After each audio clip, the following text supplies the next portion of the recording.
Pourquoi, dans le discours du pape qui a mis le feu au monde en l'an 1095, n'y avait-il pas un seul mot sur la croix ou la croisade? Et comment une armée de misérables, guidée par une oie qu'ils croyaient sainte, a-t-elle pu se lancer à la conquête de Jérusalem des mois avant les chevaliers en armure? La réponse se cache dans une Europe en proie à la fièvre, une Europe de ténèbres, de faim et de peur, où la vie d'un homme valait moins que la récolte d'un champ. Dans ce monde, la promesse du pape Urbain II à Clermont n'était pas un simple appel à la guerre, c'était une porte de sortie. Une absolution totale pour une vie de péché, une chance de piller les richesses de l'Orient et de mourir en martyr pour entrer directement au paradis. Le pape a offert un rêve à des gens qui n'avaient que des cauchemars. Il a parlé de libérer les frères chrétiens d'Orient, mais la foule a entendu autre chose. Elle a entendu une promesse de vengeance, de gloire et de salut. Et elle s'est embrasée. Avant même que les grands seigneurs aient pu sceller leurs chevaux de guerre, le feu avait déjà pris dans les chaumières et les villages. Le premier à canaliser cette fureur fut un prédicateur errant, un homme au regard fiévreux et à la parole de feu nommé Pierre l'Ermite. Il n'avait ni armée, ni argent, ni titre. Il n'avait que sa voix et la colère d'un peuple.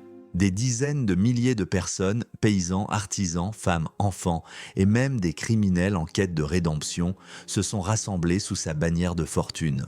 Ils se sont cousus des croix de tissu sur leurs vêtements et se sont mis en marche. C'était une migration de la faim et de l'espoir, une armée du désespoir. Ils n'avaient aucune discipline, aucune logistique, aucune idée de la géographie. Certains croyaient sincèrement que chaque nouvelle ville qu'ils croisaient était Jérusalem.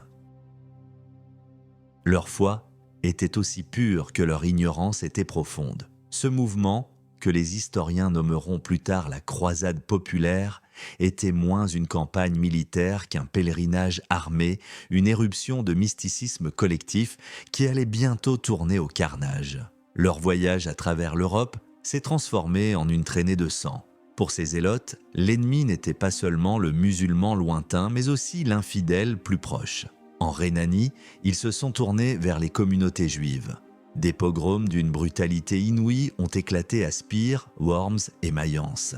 Ils offraient le choix entre le baptême et la mort. Des milliers de personnes ont été massacrées. Ils sont allés chercher le paradis sur terre et ont déchaîné l'enfer sur leur chemin. Leur arrivée à Constantinople a été un choc pour l'empereur byzantin Alexis Ier Comnène. Il s'attendait à une armée de mercenaires disciplinés. Il a vu déferler une horde incontrôlable qui pillait les faubourgs de sa capitale. Pressé de s'en débarrasser, il les a fait traverser le Bosphore aussi vite que possible, les livrant à leur destin en terre turque. C'est là, en Anatolie, que leur rêve s'est brisé contre la réalité de l'acier seldjoukide. Près de Civito, l'armée de Pierre l'Ermite, divisée et mal organisée, est tombée dans une embuscade. Le massacre fut total. Hommes, femmes et enfants ont été anéantis. Leurs os blanchis au soleil servirent d'avertissement macabre à ceux qui suivraient. La croisade populaire s'est terminée en désastre, une tragédie sanglante née d'une foi aveugle et d'un désespoir immense. Pierre l'Ermite lui-même a survécu, rejoignant plus tard la véritable armée des croisés, son prestige terni mais son nom gravé à jamais dans la chronique de cette sainte folie. Cette première vague n'était qu'un prélude, le grondement chaotique avant la véritable tempête. Car derrière eux, une force bien plus redoutable se mettait en marche. Une force de fer, de discipline et d'ambition. La vraie guerre sainte n'avait pas encore commencé. Qu'est-ce qui vous pousserait à tout abandonner, maison, famille, vie, et à parcourir des milliers de kilomètres vers une mort certaine? Pour ces hommes et ces femmes, la réponse était aussi simple que terrifiante. Tout valait mieux que la vie qu'ils connaissaient. L'échec de la croisade des pauvres n'a pas éteint la flamme, il l'a attisée. L'Europe avait vu que la foi seule ne suffisait pas. Il fallait de l'acier. Les princes et les barons, les ducs et les comtes ont répondu à l'appel. Ce n'était plus une foule en haillons, mais 4 armées professionnelles dirigées par les plus grands noms de la noblesse européenne. Godefroy de Bouillon, duc de Basse-Lotharingie, un homme pieux et un guerrier redoutable. Bohémond de Tarente, un géant normand rusé et ambitieux qui voyait en l'Orient une chance de se tailler un royaume. Raymond de Saint-Gilles, le comte de Toulouse, le plus âgé, le plus riche et le plus puissant des chefs, qui se voyait comme le leader naturel de toute l'expédition. Ils n'étaient pas unis par l'amitié, mais par une rivalité féroce et une ambition commune masquée sous le voile de la piété. Leur marche de fer a commencé. Était-ce une pure foi qui les a poussés au massacre, ou un désespoir si profond que n'importe quelle promesse de salut valait la peine d'être saisie? Écrivez votre choix dans les commentaires, nous lisons chaque secret. La convergence de ces armées à Constantinople a ravivé les craintes de l'empereur Alexis. Ces seigneurs francs étaient puissants, arrogants et imprévisibles. Il les a accueillis avec une méfiance polie, exigeant d'eux un serment de fidélité. Toute terre, anciennement byzantine, qu'il conquérit devrait lui être restituée. Ils ont prêté serment à contre-cœur, les doigts croisés dans le dos, chacun rêvant déjà de son propre royaume sous le soleil d'Orient. Leur première cible fut Nicée, la capitale du sultanat de Roum, non loin de Constantinople. Le siège fut une démonstration de force de l'ingénierie militaire occidentale. Mais alors que la ville était sur le point de tomber, les croisés se sont réveillés un matin pour voir le drapeau byzantin flotter sur les remparts. Alexis avait négocié une reddition secrète, les privant de leur butin et leur rappelant brutalement qui était le maître du jeu politique dans la région. La trahison a laissé un goût amer, mais la route vers Jérusalem était ouverte. Le véritable enfer commençait à peine. La traversée des déserts et des montagnes d'Anatolie. La faim, la soif et les attaques incessantes des archers du monté turc ont décimé leurs rangs. Les chevaux mouraient par milliers, obligeant les fiers chevaliers à marcher à pied. Les chroniques racontent des scènes apocalyptiques d'hommes buvant leur propre urine ou le sang de leur monture pour survivre. C'est dans cette fournaise que leur détermination s'est trempée ou brisée. Après des mois d'une marche épuisante, ils sont arrivés devant les murs d'une cité légendaire, une forteresse réputée imprenable, Antioche. Le siège d'Antioche dura près de 8 mois de famine, de maladie et de désespoir. La grande armée chrétienne était piégée, prise entre les murs massifs de la ville et une armée de secours turcs qui approchait. Le moral était au plus bas. Les désertions se multipliaient. C'est alors que le destin de la croisade s'est joué sur une trahison. Bohémond de Tarente, le rusé normand, a secrètement contacté un garde arménien sur l'une des tours, un homme nommé Firouz, qui a accepté de leur ouvrir une porte en échange d'or et de promesses. Une nuit de juin 1098, un petit groupe de chevaliers normands a escaladé les murs, ouvert les portes, et l'armée croisée a déferlé dans la ville endormie. Le massacre qui a suivi fut terrible, mais leur victoire fut de courte durée. Quelques jours plus tard, l'immense armée de secours de Kerboga, l'Atabeg de Mossoul, est arrivée et a encerclé la ville. Les chasseurs étaient devenus les proies. Enfermés dans Antioche, les croisés, affamés et épuisés, étaient au bord de l'anéantissement. C'est là que s'est produit l'un des événements les plus extraordinaires et les plus controversés de toute l'histoire des croisades. Un paysan provençal nommé Pierre Barthélemy a affirmé avoir eu des visions de Saint-André, lui révélant l'emplacement de la Sainte Lance, celle qui avait percé le flanc du Christ sur la croix. Après quelques fouilles dans la cathédrale, une pointe de lance fut miraculeusement découverte. Authentique ou non, la relique a eu un effet électrique sur le moral de l'armée. Revigorés par ce signe divin, les croisés décharnés ont fait une sortie désespérée contre l'armée de Kerboga, bien plus nombreuse. Contre toute attente, ils ont remporté une victoire écrasante. Antioche était à eux. Mais la marche vers le sud a révélé la face la plus sombre de leur sainte mission.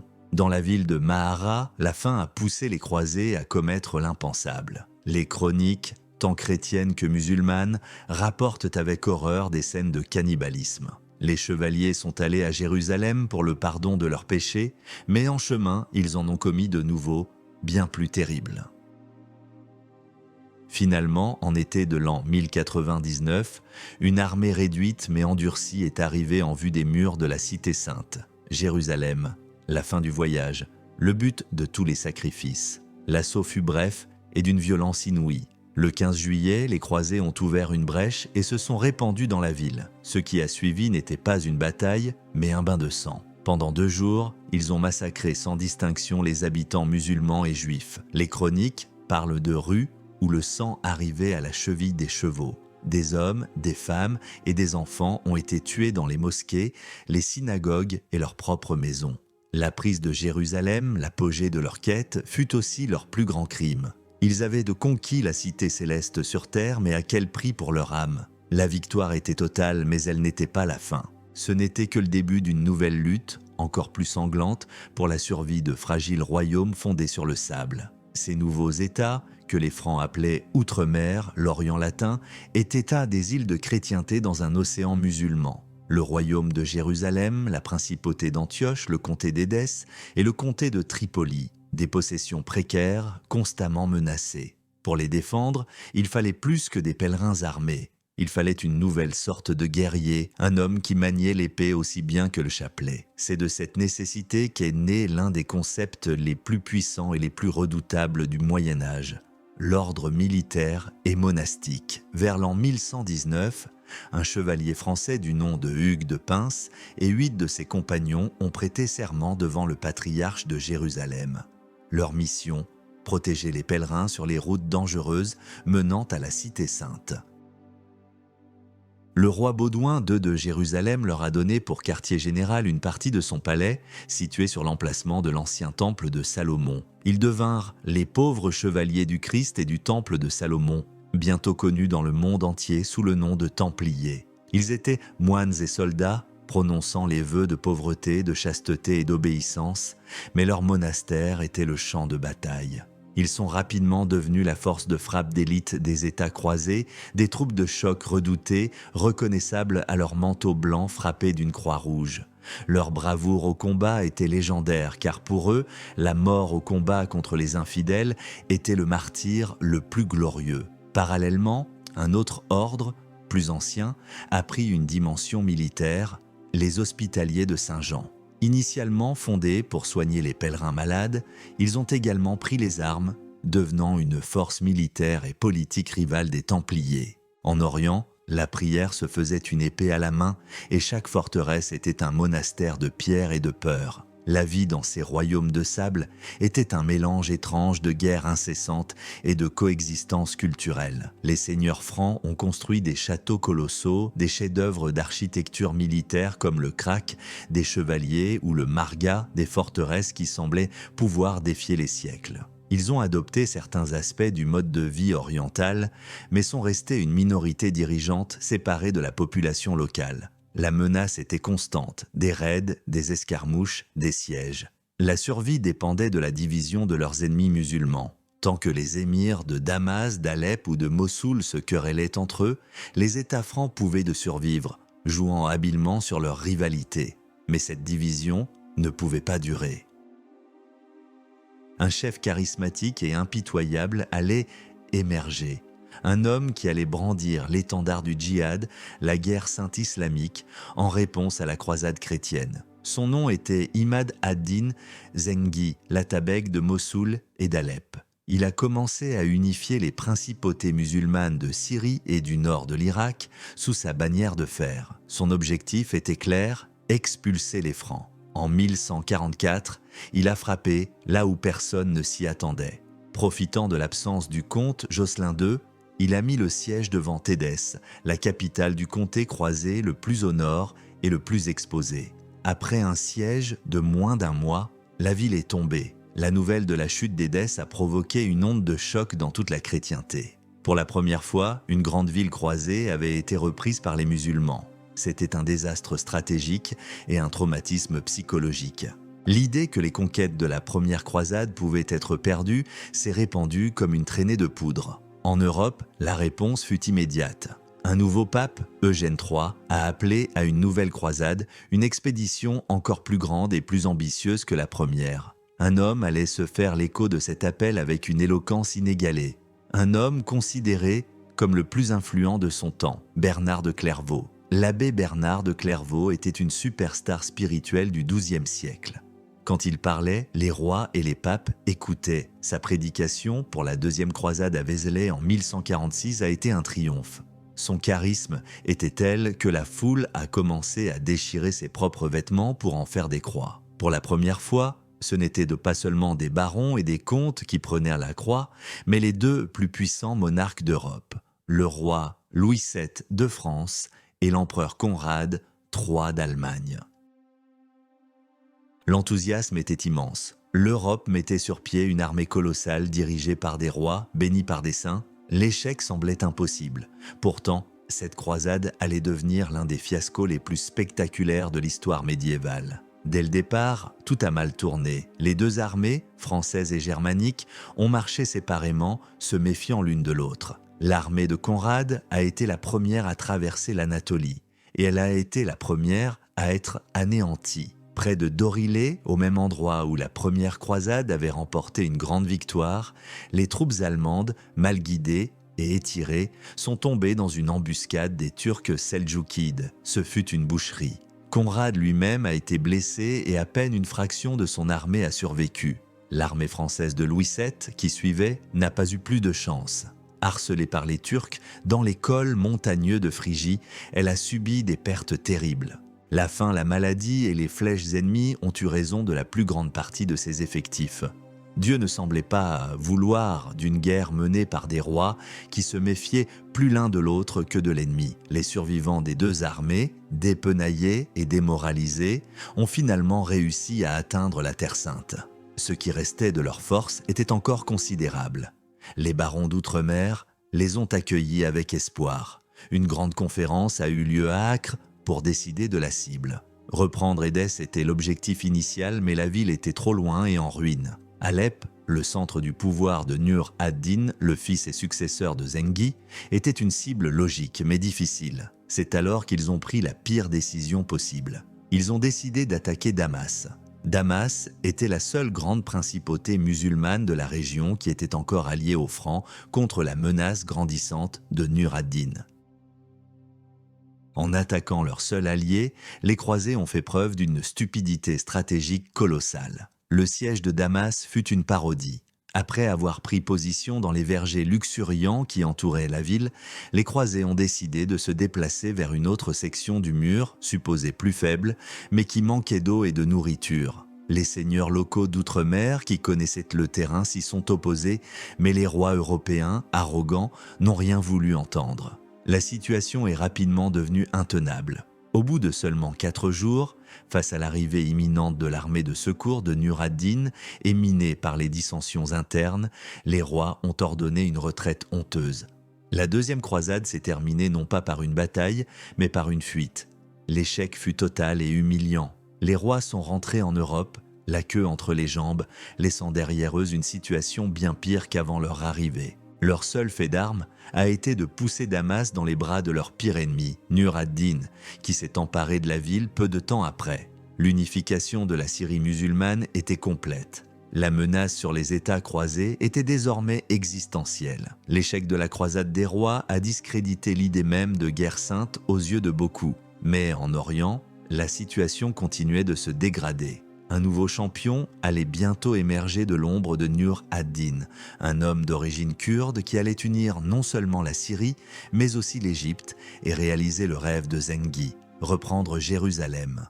Son nom allait devenir une légende dans les deux camps. Salah al-Din, Yusuf ibn Ayyub, connu en Occident sous le nom de Saladin. Leur échec était-il dû à l'arrogance des rois, incapables de coopérer, ou était-ce une simple incompétence militaire face à un ennemi mieux préparé? Dites-nous ce qui, selon vous, a scellé leur destin. Votre verdict nous intéresse. Saladin n'était pas un fanatique sanguinaire, c'était un politicien brillant, un stratège patient, et un homme d'une courtoisie et d'une générosité légendaire, même envers ses ennemis. Il a patiemment consolidé son pouvoir, unifiant l'Égypte et la Syrie sous son autorité, encerclant les États croisés. Pendant des années, il a évité une confrontation majeure, préférant des trêves et des escarmouches. Mais la pression des zélotes de son propre camp et les provocations incessantes de certains seigneurs francs, comme le tristement célèbre Renaud de Châtillon qui attaquait les caravanes de pèlerins musulmans, ont rendu la guerre inévitable. En l'an 1187, le moment était venu. Saladin a envahi le royaume de Jérusalem avec une immense armée. L'armée franque, dirigée par le roi Guy de Lusignan, s'est portée à sa rencontre. La confrontation a eu lieu près du lac de Tibériade dans un lieu aride et sans eau connu sous le nom des Cornes de Hattin. Ce fut un désastre absolu pour les croisés. Saladin a attiré l'armée chrétienne, lourde et épuisée par la soif, dans un piège. Après une journée de combat désespéré sous un soleil de plomb, l'armée du royaume a été complètement anéantie. Presque toute la noblesse a été tuée ou capturée. Les ordres militaires, templiers et hospitaliers ont été décimés. Le royaume était sans défense. La vraie croix, la plus sainte des reliques, a été capturée. Après Hattin, les villes et les châteaux croisés sont tombés les uns après les autres, souvent sans combat. Enfin, le 2 octobre 1187, Saladin est arrivé devant les murs de Jérusalem. La ville s'est rendue après un court siège. Contrairement au bain de sang de 1099, Saladin a interdit tout massacre. Il a permis aux habitants de racheter leur liberté et a traité les vaincus avec une clémence qui a stupéfié le monde chrétien. La nouvelle de la chute de Jérusalem a provoqué un traumatisme encore plus grand que la chute d'Édesse. Le pape a appelé à une nouvelle croisade, la troisième. Cette fois, la réponse fut encore plus spectaculaire. Les 3 plus grands souverains d'Europe ont pris la croix. L'empereur du Saint-Empire romain germanique, Frédéric Barberousse, le roi de France, Philippe Auguste, et le roi d'Angleterre, Richard Ier, surnommé Cœur de Lion. C'était la croisade des Titans. Mais le sort semblait s'acharner. Le vieil empereur, Frédéric Barberousse, à la tête d'une immense armée, s'est noyé en traversant une rivière en Anatolie. Son armée, privée de son chef, s'est désintégrée. Les 2 autres rois, Philippe et Richard, rivaux acharnés en Europe, ont transporté leurs armées par la mer. Leur arrivée en Terre Sainte a changé le cours de la guerre. Les restes de l'armée croisée assiégeaient depuis 2 ans le port stratégique d'Acre. Le siège était un bourbier sanglant, où les assiégeants étaient eux-mêmes assiégés par l'armée de Saladin. L'arrivée des rois et de leurs troupes fraîches a fait pencher la balance. En juillet 1191, Acre a capitulé. La victoire a cependant été ternie par un acte d'une cruauté effroyable. Impatienté par les retards dans l'exécution du traité de reddition, Richard Cœur de Lion a ordonné le massacre de près de 3000 prisonniers musulmans, hommes, femmes et enfants, à la vue de l'armée de Saladin. L'honneur chevaleresque avait ses limites. Peu après, le roi Philippe, prétextant une maladie, a abandonné la croisade et est rentré en France pour comploter contre les possessions de Richard. Le roi d'Angleterre était désormais le seul chef de l'expédition. C'est alors que commença le duel légendaire entre 2 des plus grands chefs militaires de l'histoire, Richard et Saladin. Richard a mené son armée vers le sud, le long de la côte, avec l'intention de reprendre Jérusalem. Saladin l'a harcelé sans relâche. La confrontation décisive a eu lieu près d'Arsouf. Richard y a démontré son génie tactique. Il a attiré l'attaque de la cavalerie de Saladin, a absorbé le choc, puis a lancé une charge dévastatrice de ses chevaliers lourds qui a balayé les lignes musulmanes. C'était une victoire éclatante mais pas décisive.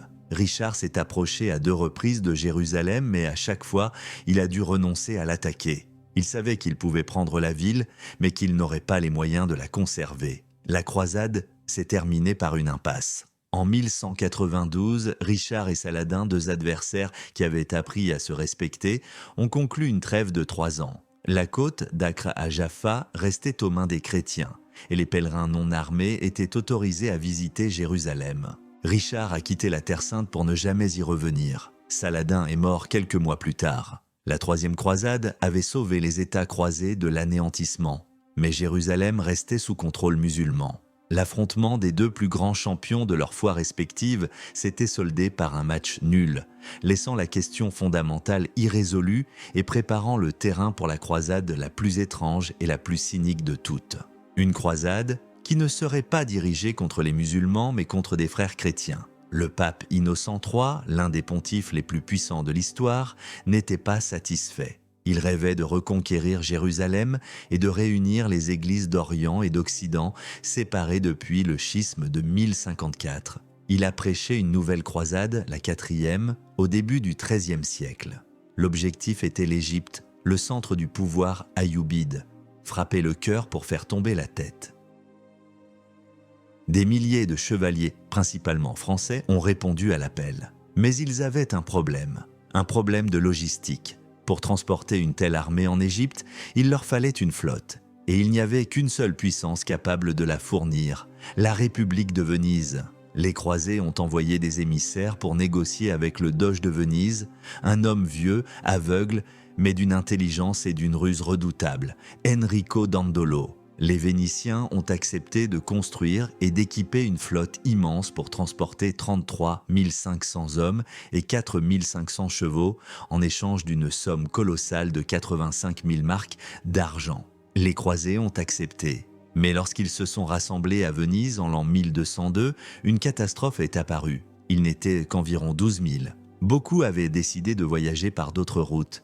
Ils ne pouvaient pas payer la somme convenue. Ils étaient piégés, endettés jusqu'au cou, à la merci des Vénitiens. C'est alors qu'Enrico Dandolo a fait une proposition diabolique. Il a suggéré que les croisés pourraient rembourser une partie de leurs dettes en aidant Venise à reconquérir la ville de Zadar sur la côte dalmate. Il y avait un seul problème. Zadar était une ville chrétienne sous la protection du roi de Hongrie qui avait lui-même pris la croix. Attaquer Zadar signifiait attaquer des frères chrétiens. C'était une perversion totale de l'idéal de la croisade. Malgré les protestations de certains et la menace d'excommunication du pape, les chefs de la croisade, poussés par la nécessité, ont accepté. La grande flotte a mis les voiles, non pas pour l'Égypte, mais pour Zadar. La ville a été prise et pillée en novembre 1202. La cupidité avait commencé à l'emporter sur la piété.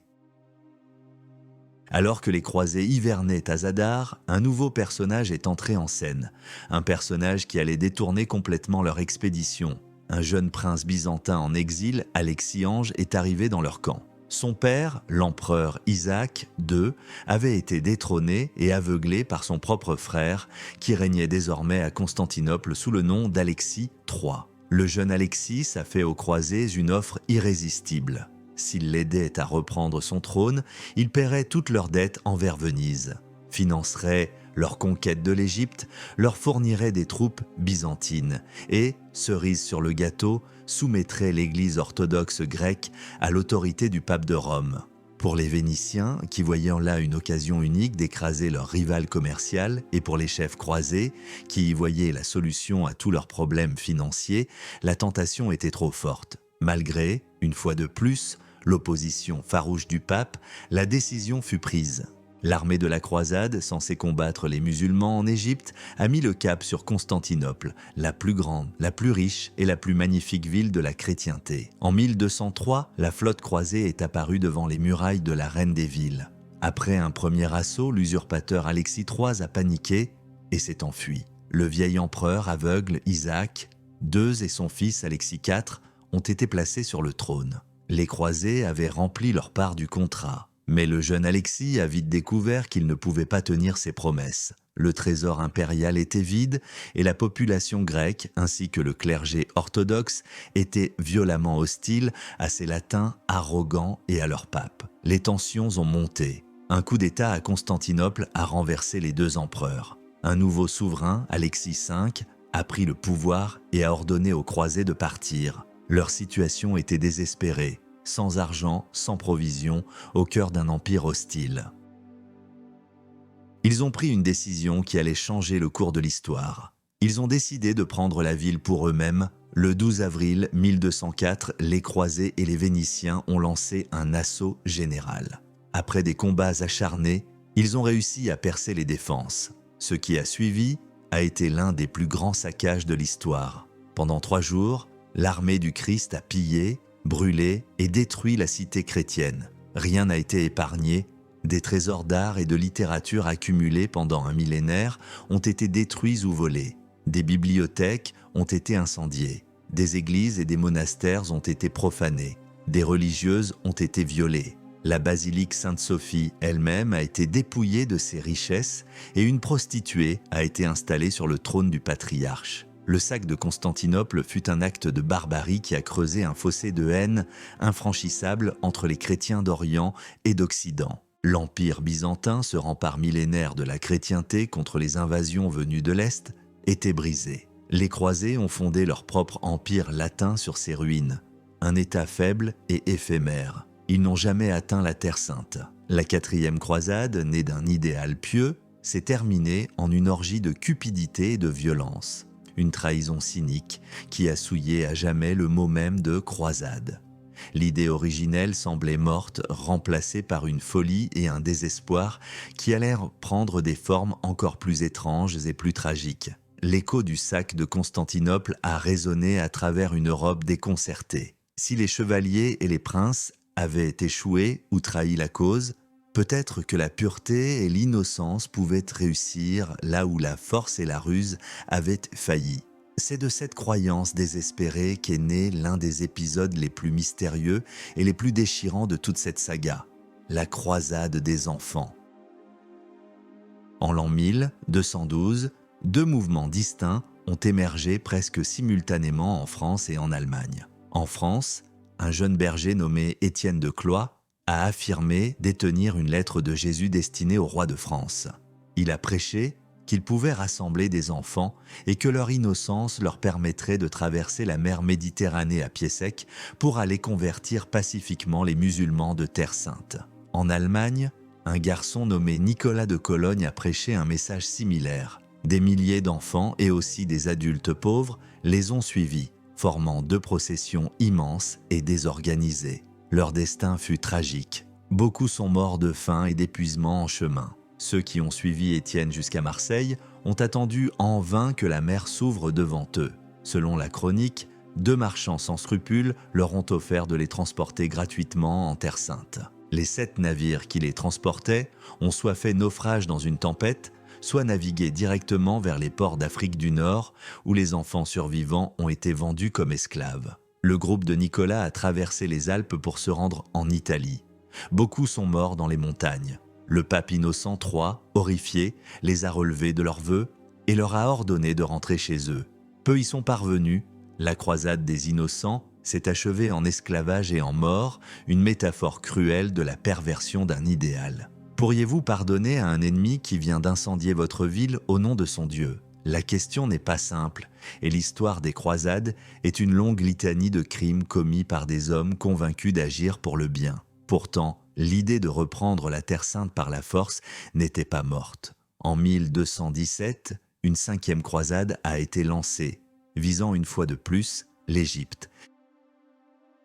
Après un succès initial et la prise du port de Damiette dans le delta du Nil, les choses ont de nouveau mal tourné. Le sultan d'Égypte, Al-Kamil, a fait une offre de paix stupéfiante. Il proposait de restituer Jérusalem et la plupart des anciens territoires du royaume en échange du retrait des croisés d'Égypte. C'était tout ce pourquoi les croisades avaient été menées. Mais le légat pontifical, Pélage, un homme obstiné et arrogant, a refusé. Poussé par une vision de conquête totale, il a persuadé les chefs de l'armée de marcher sur le Caire. Ce fut une erreur fatale. Les croisés se sont avancés en pleine période de crue du Nil. Les Égyptiens ont ouvert les écluses, inondant la plaine. L'armée chrétienne s'est retrouvée piégée dans la boue, encerclée, et a dû se rendre sans condition.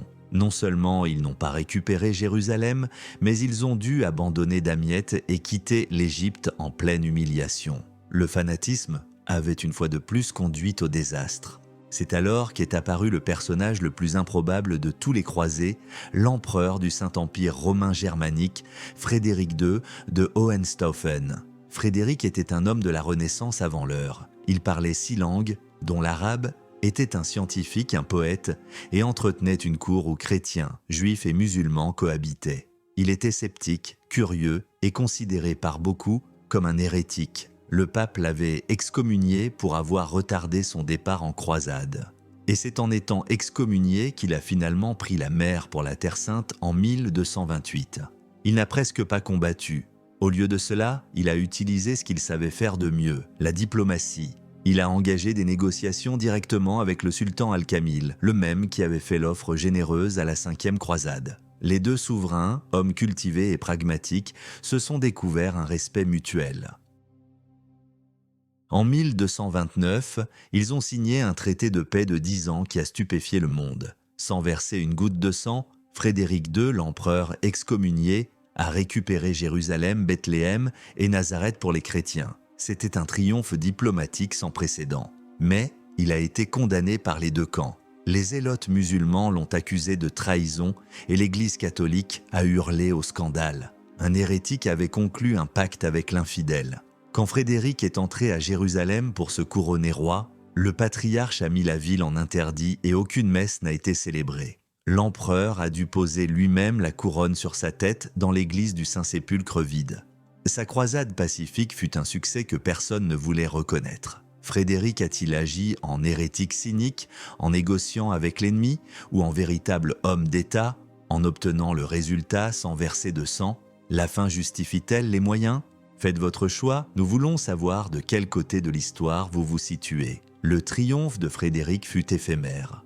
10 ans plus tard, la trêve expirait et Jérusalem retombait aux mains des musulmans, cette fois-ci des mercenaires khwarezmiens qui ont mis la ville à sac avec une brutalité qui a choqué même leurs alliés égyptiens. La nouvelle a de nouveau secoué l'Europe, mais l'enthousiasme pour la croisade s'était considérablement refroidi. Un seul homme semblait encore incarner l'idéal originel du chevalier pieux et du roi chrétien, Louis IX, roi de France, qui sera plus tard canonisé sous le nom de Saint Louis. Louis était l'antithèse de Frédéric II.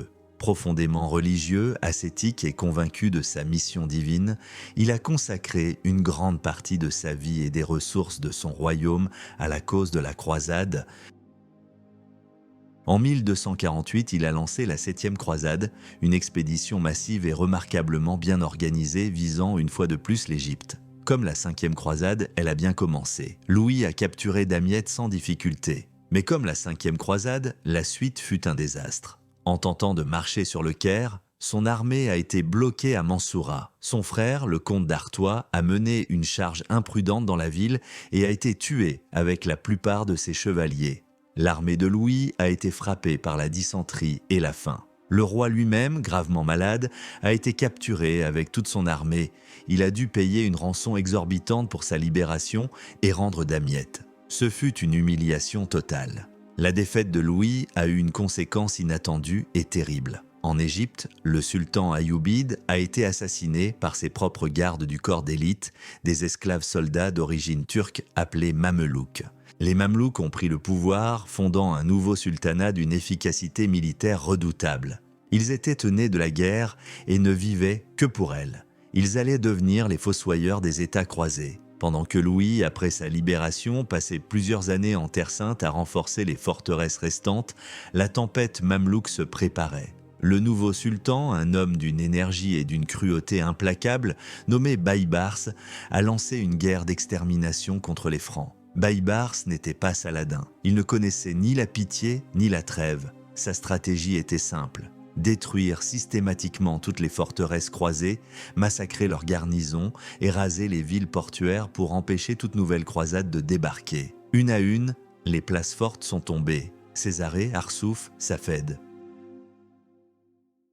En 1268, il a accompli l'impensable. Il a pris d'assaut la grande ville d'Antioche, l'un des premiers et des plus puissants États croisés. Le sac de la ville fut l'un des pires massacres de l'époque. Des dizaines de milliers de personnes furent tuées ou emmenées en esclavage. La principauté d'Antioche, qui existait depuis 170 ans, a été rayée de la carte. Face à cette avancée inexorable, le vieux roi Louis IX, de retour en France, a décidé de lancer une dernière croisade, la 8e. En 1270, il a mis les voiles. Mais étrangement, il n'a pas débarqué en Égypte ou en Terre Sainte. Influencé par son frère Charles d'Anjou, qui avait ses propres ambitions en Méditerranée, il a débarqué à Tunis, en Afrique du Nord. Le prétexte était de convertir l'émir de Tunis au christianisme, une idée pour le moins optimiste. La réalité fut bien plus sordide. L'armée a à peine eu le temps de débarquer qu'une épidémie, probablement la dysenterie ou le typhus, s'est déclarée dans le camp. Des milliers d'hommes sont morts, y compris le roi lui-même. Le dernier grand croisé est mort de maladie sur une plage africaine, loin de la Terre Sainte qu'il rêvait de libérer. La mort de Louis IX a marqué la fin des grandes croisades royales. L'élan était brisé. Le destin des derniers bastions chrétiens en Orient était scellé. La machine de guerre mamelouk, méthodique et impitoyable, continuait son œuvre de destruction. Le krach des chevaliers, la plus formidable forteresse du monde, est tombé en 1271. Il ne restait plus grand-chose, juste une bande côtière précaire avec pour capitale la riche cité portuaire d'Acre. C'était là que l'acte final de cette tragédie de 2 siècles allait se jouer. Acre, en cette fin du XIIIe siècle, était une ville cosmopolite et décadente. Vénitiens, Génois, Pisans, Français, Anglais, Templiers, Hospitaliers, tous y cohabitaient dans une atmosphère de rivalité commerciale et d'intrigue politique. La piété des premiers croisés avait depuis longtemps laissé place à un matérialisme cynique. Mais c'était le dernier refuge, le dernier symbole de la présence franque en Terre Sainte. En 1291, le sultan mamelouk al-Ashraf Khalil est arrivé devant ses murs avec une armée gigantesque et un train de siège sans précédent. Le siège d'Acre fut l'un des plus épiques et des plus désespérés de l'histoire. Pendant plus d'un mois, la ville a résisté avec l'énergie du désespoir. Les Templiers et les Hospitaliers, ennemis jurés en temps de paix, ont combattu côte à côte, réalisant leurs derniers exploits. Mais la supériorité numérique et matérielle des Mamelouks était écrasante. Leurs ingénieurs ont sapé les murs, qui se sont effondrés les uns après les autres. Le 18 mai, les Mamelouks ont lancé l'assaut final. Les combats se sont poursuivis dans les rues, maison par maison. Ce fut un carnage.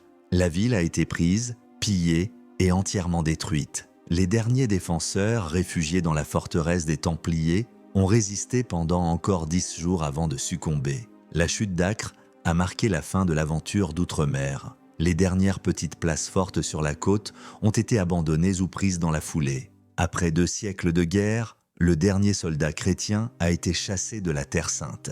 L'ère des croisades en Orient était terminée. Mais l'histoire de l'un de ses principaux acteurs ne faisait que commencer. Les ordres militaires survivants, comme les Hospitaliers et les Templiers, se sont repliés en Europe. Les Hospitaliers se sont installés à Chypre, puis à Rhodes, où ils ont continué leur lutte contre l'islam en mer. Les Templiers, eux, sont rentrés en France. Ils étaient immensément riches, puissants, et ne répondaient qu'à l'autorité du pape. Ils formaient un État dans l'État, avec un réseau de commanderies à travers toute l'Europe et un système bancaire qui faisait d'eux les créanciers des rois. Et c'est cette puissance qui a causé leur perte. Le roi de France, Philippe IV, dit le Bel, était un souverain ambitieux, moderne et perpétuellement à court d'argent. Il voyait dans le trésor des Templiers une solution à ses problèmes financiers et dans leur puissance indépendante une menace pour son autorité royale. Avec son chancelier, Guillaume de Nogaret, il a monté un complot d'une efficacité redoutable pour détruire l'ordre. Le plan était d'une audace folle. Arrêter tous les Templiers de France le même jour, au même moment, pour les empêcher de communiquer ou d'organiser une défense. L'opération a été lancée à l'aube du vendredi 13 octobre 1307. Des milliers de chevaliers, y compris le grand maître Jacques de Molay, ont été arrêtés et jetés en prison. L'accusation était stupéfiante. Hérésie, on les accusait de renier le Christ, de cracher sur la croix, de pratiques homosexuelles et d'adorer une idole mystérieuse nommée Baphomet. Sous la torture, la plupart des chevaliers ont avoué n'importe quoi. Les aveux obtenus par la force ont été utilisés pour justifier un procès-spectacle qui a duré des années. Le pape Clément V, un Français sous l'influence du roi, a d'abord protesté, puis a cédé. Il a ordonné l'arrestation des Templiers dans toute la chrétienté et a finalement dissous l'ordre en 1312. Le destin des chefs de l'ordre était scellé. En mars 1314, Jacques de Molay et Geoffroy de Charnay, les 2 plus hauts dignitaires, ont été conduits sur un bûcher dressé sur une petite île de la Seine à Paris. Juste avant que le feu ne soit allumé, ils ont clamé leur innocence et révoqué leurs aveux. La légende raconte que du haut de son bûcher, Jacques de Molay a maudit le roi Philippe, le chancelier Nogaret et le pape Clément, les convoquant tous devant le tribunal de Dieu dans l'année. Coïncidence ou non, les 3 hommes sont morts dans les mois qui ont suivi. La destruction des Templiers, née de la cupidité et du cynisme politique, a donné naissance à une légende noire qui perdure encore aujourd'hui. Les héros de la chrétienté étaient devenus des hérétiques et leur trésor, le véritable objectif de l'opération, a été en grande partie confisqué par la couronne de France.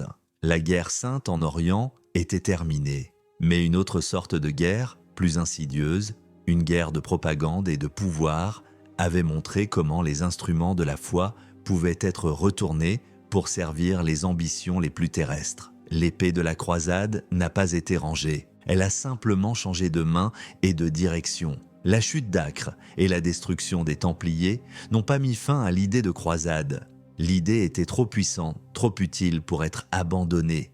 Elle a simplement muté, s'adaptant à de nouveaux contextes et servant de justification à de nouvelles guerres. En Espagne, la Reconquista, la longue lutte des royaumes chrétiens pour reprendre la péninsule ibérique aux musulmans, a été assimilée à une croisade permanente avec les mêmes indulgences spirituelles et le même zèle guerrier. Lorsque les derniers souverains musulmans ont été chassés de Grenade en 1492, les mêmes conquistadors, imprégnés de cette idéologie, ont traversé l'Atlantique. La conquête du Nouveau Monde a été, à bien des égards, une continuation de la croisade. Les Espagnols se voyaient comme les soldats du Christ, apportant la vraie foi aux païens tout en s'emparant de leurs terres et de leurs richesses. La croix et l'épée ont de nouveau marché main dans la main avec des conséquences dévastatrices pour les civilisations aztèques et incas. La violence de la guerre sainte, autrefois dirigée vers l'Est, se tournait maintenant vers l'Ouest. En Europe même, le concept a été retourné contre les ennemis intérieurs. Des croisades ont été prêchées contre les hérétiques, comme les Cathares dans le sud de la France, conduisant à des guerres d'une brutalité extrême. Plus tard, pendant les guerres de religion, catholiques et protestants se sont mutuellement accusés d'être des infidèles, chacun menant sa propre guerre sainte contre l'autre. La croisade est devenue un outil rhétorique, un moyen de sacraliser un conflit, de mobiliser les masses et de diaboliser l'adversaire. Quiconque partait en croisade pour le salut de son âme risquait de perdre son humanité même. Au fil des siècles, le mot a continué d'être utilisé, perdant une partie de sa signification religieuse, mais conservant sa charge émotionnelle. Les puissances coloniales du XIXe siècle ont souvent dépeint leur expansion comme une mission civilisatrice, un écho laïque de l'ancienne justification religieuse. Au XXe siècle, les idéologies totalitaires ont créé leur propre guerre sainte séculière. Les affiches de propagande de la Première Guerre mondiale ont souvent utilisé une imagerie de croisade pour dépeindre le conflit contre l'Allemagne. Plus tard, le général Eisenhower a intitulé ses mémoires de la Seconde Guerre mondiale « Croisade en Europe ». Le terme impliquait une lutte du bien contre le mal absolu, une guerre juste qui ne pouvait se terminer que par une victoire totale. Et cette rhétorique n'a pas disparu. Après les attentats du 11 septembre 2001, le président américain George W.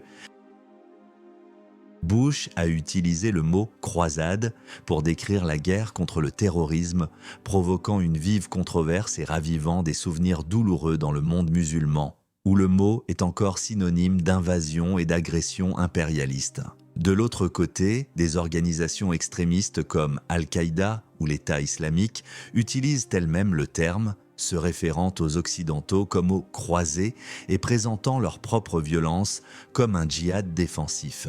L'écho de ces guerres médiévales est donc bien plus long et plus profond qu'on ne l'imagine. Les 2 siècles de croisades en Orient ont creusé des failles géopolitiques et culturelles entre l'Occident et le monde islamique. Ils ont créé des stéréotypes et des griefs qui sont encore exploités aujourd'hui.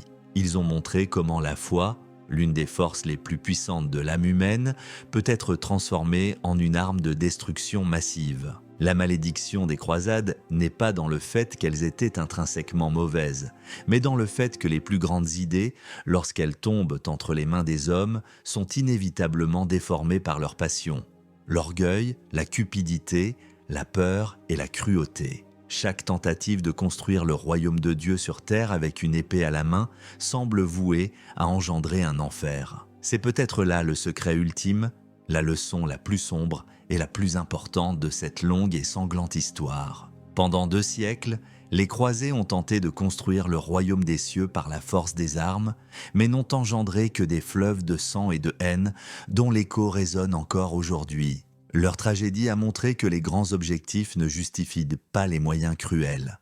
Mais regardez autour de vous, notre monde est encore déchiré par des conflits où chaque camp est convaincu de sa sainte légitimité. Dites-nous, que choisirez-vous pour notre avenir ? La dangereuse voie de la force pour vos idéaux ou la passe complexe construite sur le compromis avec ceux que vous considérez comme étant dans l'erreur ? Écrivez votre réponse dans les commentaires. Votre opinion est très importante pour nous.